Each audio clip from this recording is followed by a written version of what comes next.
কিন্তু এখন অনেকগুলো কিন্তু এখনো সচল না বা পর্যাপ্ত নেই। সেক্ষেত্রে অনেক ঘটনায় ইন আউট পাওয়া যাচ্ছে না, আসামিরা বা দুর্বৃত্তরা যারা এই ধরনের ঘটনা ঘটিয়ে পালিয়ে যাচ্ছে।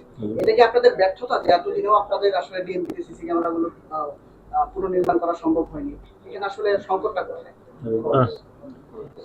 এটা আমাদের আসলে ব্যর্থতা না, আমরা একটা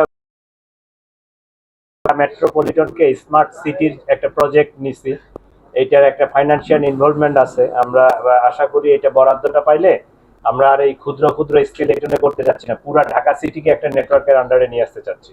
এটা আমাদের প্রায় ১,১২০০ কোটি টাকার প্রজেক্ট।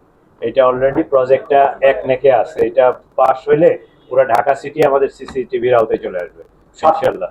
সাথে গুলশান সমিতি যেভাবে গুলশানে সিসিটিভি যে ক্যামেরা লাগাইছে, আপনাদের মাধ্যমে আমি অনুরোধ করি ঢাকার যে এলাকাগুলা উত্তরা, ধানমন্ডি, ওনারা যেন ওনাদের যে সমিতি বা গোষ্ঠী আছে তার মাধ্যমে ওনারা যদি এই ক্যামেরাগুলো লাগায় তাহলে সরকারেরও সাশ্রয় হবে, ওনাদেরও উপকার হবে, ঢাকা মেট্রোপলিটন পুলিশের জন্য সুবিধা হবে।